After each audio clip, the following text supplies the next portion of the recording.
Bolsonaro, com medo do filho ser preso, precisando fazer um acordo para se salvar. E aí, na dúvida, com o STF indo pra cima dele, eles convocam uma manifestação no dia 26 de maio de 2019, que o lema era, no começo, fechar STF, intervenção, com pequenos grupos, vamos dizer, coordenados, mas que não eram grandes movimentos públicos convocando isso.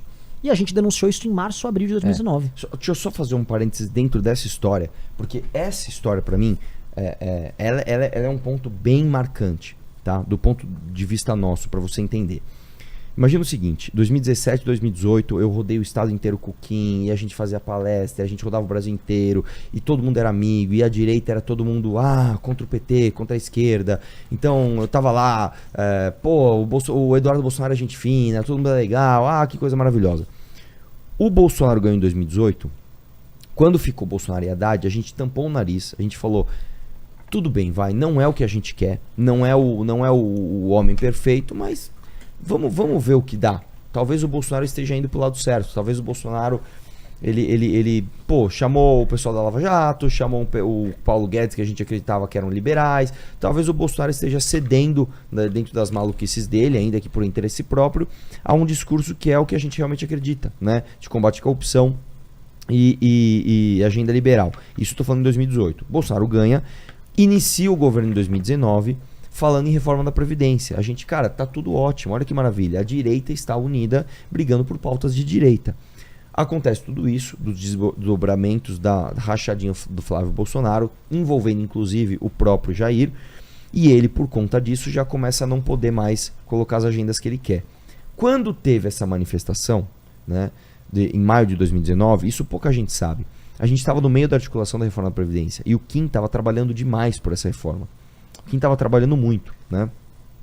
O Paulo Guedes, sabendo que o Kim era um cara muito comprometido com essa reforma, sabendo que o MBL era um grupo que vinha defendendo a reforma da Previdência antes mesmo do Bolsonaro, ligou pro Renan. Renan, essa manifestação vai atrapalhar a nossa pauta, cara. Vocês precisam desarticular essa manifestação. Manifestação pró-governo, com essa margem de maluquices, fechar Congresso, fechar STF, isso vai nos atrapalhar na articulação. Não, contra o governo. Pró-governo. Era uma manifestação em maio de 2019. Já era governo. Pró-governo. Vocês têm que desarticular isso. Não é bom uma manifestação agora. O que eu fiz? Eu, pessoalmente, que eu sempre fui o mais...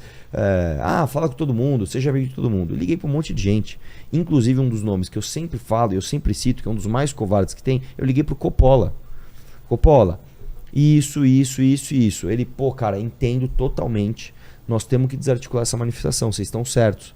Temos que tomar essa posição corajosa de falar, gente, não é hora de fazer manifestação. Isso era uma sexta-feira. Eu tenho o programa na Jovem Pan, sábado ou segunda de manhã, eu vou pro Morning Show, eu já falo isso daí. Beleza, tá tudo certo, tal. Começamos a desarticular na sexta. A galera dos grupos mais extremistas, ligados ao olavismo, falaram, essa é a chance da gente isolar o MBL e tirar o MBL da direita. Fala que tem que ter manifestação sim. Ué. Aí começaram a brigar. O que aconteceu? Houve um racha. Nesse racha, os covardes fizeram o seguinte, que foi inclusive o que o Coppola fez. O Coppola fala comigo, Arthur, vou desarticular essa manifestação junto com você. Segunda de manhã o cara tá na Jovem Pan falando assim, quem é contra a manifestação é contra o Brasil. Cara, você me falou uma parada na sexta, eu reiterei com você no sábado, na segunda você já mudou. E aí a gente foi entender o que tá rolando. O governo Bolsonaro entendeu que, não quero saber se é bom, se não é. Cara, não dá pra bater de frente com as pessoas aí também, né? Vamos deixar eles fazer as manifestações aí. E faz a manifestação. E aí colocou todo mundo pra defender uma manifestação que era, de fato, golpista, isso em 2019. E tava só a gente falando, gente, isso é loucura. Não pode. Foi aí que teve o Derrete MBL. Foi aí que teve um racha mesmo. E aí, cara, nessa hora a gente sangrou. Por quê? Uma analogia que eu sempre faço é o seguinte. Imagina que você é aquele cara do Titanic, que você tá lá em cima no mastro, aí você vê de binóculos e fala um iceberg. Aí você desce, avisa o capitão, avisa todo o navio, tem um iceberg, nós vamos bater. E a galera fala, Titanic é inafundável. Esse navio aqui nunca vai naufragar. Cala tua boca, você tá louco. Foi exatamente essa sensação que a gente teve. A gente avisando e a galera, cala a boca, vocês estão falando besteira, o Bolsonaro é maravilhoso, o Bolsonaro não sei o que lá. Todo mundo, cara, se voltou contra a gente. Pra você ter uma ideia, o MBL perdeu 400 mil inscritos em, sei lá, 4 ou 5 dias. Eu perdi 100 mil inscritos em um dia. E a gente se reuniu. E a gente falou assim, cara, o que a gente faz? Nós estamos na maior crise que a gente já viu. Tá todo mundo ferrado, a gente só tá apanhando. E aí a gente teve uma conclusão, a gente só tem 2 opções. A primeira opção é o seguinte, a gente manter o nosso discurso, que é o que a gente acredita, e sangrar talvez até a morte. E o segundo era puxar saco do Bolsonaro e ganhar com isso. Ganhar dinheiro, inclusive, e likes, e entrar na onda dos caras e ser mais que um nada no fim. aconteceu. Alguém tá afim de fazer isso aqui? Todo mundo, não, eu não tô afim. Vamos pra cima então, vamos sangrar junto. E nós sangramos junto. Nem o cara. Holiday não falou nada? Ninguém, cara. O nessa Holiday época, tava junto. nessa época todo mundo tava junto. Porque agora virou outra. Mas calma que o assunto Holiday é outra coisa. É que assim, a gente tá em 2019. A gente tava tentando fazer recapitular no tempo. Claro. O que rolou naquele período que o Arthur descreveu que foi isso aí? O governo Mas Bolsonaro. nessa já começa também uma demandada de influenciadores e tal. Não, os influenciadores. Assim, a pergunta é quem não ficou com o Bolsonaro? Naquela época ficou a gente, logo depois o Danilo começam a apertar o Danilo já é cancelado por eles. A grande virada de chave foi em outubro por causa do Aras. Quando coloca o Augusto Aras, aí o próprio Nando falou, mano, tô fora. E aí uma turma pequena ainda rompe. Mas tudo bem, isso é uma briga dentro da direita. O que interessa é, o que esses caras ficavam tratando nesse tempo? Ali o Bolsonaro quis fazer uma manifestação que assustasse o STF e a Câmara dos Deputados pra mostrar, eu tenho o poder, eu tenho o povo na mão, eu tenho caminhoneiro. Eu passo por cima de todo mundo se eu quiser. Se eu quiser. E enquanto isso ele tava, isso a gente conversava com gente dentro do governo. Ele tentava cooptar gente das Forças Armadas. Esses 8 mil cargos que ele botou de gente das Forças Armadas dentro da máquina do governo federal não foi só porque ele considerava militares mais técnicos. Só uma coisa, só pra você entender o número. 8 mil cargos na mão de militares é um recorde histórico. Nem o governo militar teve tanto cargo militar no governo. Então o que o Bolsonaro fazia é, ele tentava aparelhar as instituições militares, o Olavo e a turma do Terça Livre e toda essa galera deles atacava e cancelava generais que não eram favoráveis à tese golpista. Então, por exemplo, o Olavo chamava o Vilas Boas, que tá doente, coitado, uma doença complicada, degenerativa. Ele é o Vidas Boas. O Santos Cruz era atacado. O Santos Cruz era de guerra. Uma tosca e nojenta deles. E aí ele atacava, e eles foram cancelando. Era relatado pra gente, era uma coisa desesperadora pra gente explicar. Era relatado assim pra gente, assessores de deputados bolsonaristas que... Os assessores eram amigos nossos. Eles falavam, Renan, o Alan dos Santos tá montando, sei lá, bate-papo, vamos ler teoria revolucionária sobre Lenin, vão discutir Lenin, tomada do poder na Revolução Russa. Lá na casa chamava assessores de deputados pra ficarem estudando o que fazer. E era uma coisa maluca, é uma coisa até infantil de você comentar, mas... Né? Vem aí a grande oportunidade histórica do bolsonarismo pra isso, a pandemia.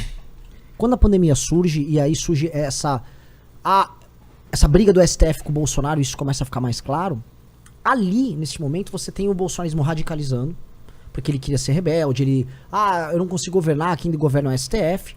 E ali o STF, já com aquele inquérito do Xandão, ele... Não é do Alexandre, é do Toffoli. É que, assim, ele começa a ir pra cima demais. De onde surge esse inquérito? Esse inquérito, ele, originalmente, ele começa... E a intenção desse inquérito era pegar a Lava Jato, verdade seja dita, era pegar a Lava Jato, muito menos o bolsonarismo, mas a Lava Jato, e eles estavam preocupados com ataques que aconteciam ao STF. E eles achavam, dentro do STF, que de alguma maneira os ataques que os ministros sofriam eram indiretamente tocados pela turma da Lava Jato. Eles achavam que eventualmente podia ter a ver com Vem Pra Rua, com o MBL, que eles achavam ali dentro que isso era, que eles eram, a gente era braço do lavajatismo, na época do Dallagnol queria fazer um fundo multibilionário de dinheiro recuperado da Lava Jato para patrocinar campanhas contra a corrupção.